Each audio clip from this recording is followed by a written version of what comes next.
I-Statistics South Africa ithi babalela cishe kwizinkulungwane ezingamakhulu ayisithupha abantu ababeqashwe ngokugcwele asebediliziwe njengamanje. Abayizinkulungwane ezingama-63 kubona badilizwe kulonyaka. I-Stats seyiqhubeka ithi labo abadiliziwe balahlekelwe imali engamabhiliyoni acishe abe ngama-20 amarandi.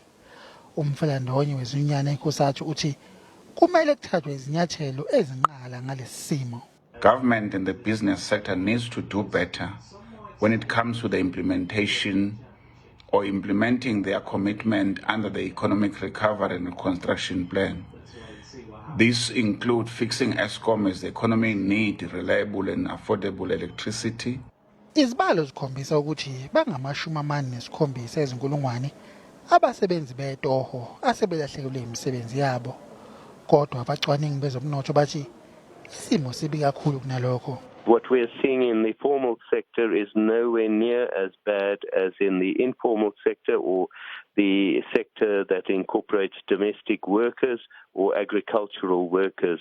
They are losing jobs at a far greater rate than is the case in the formal sector.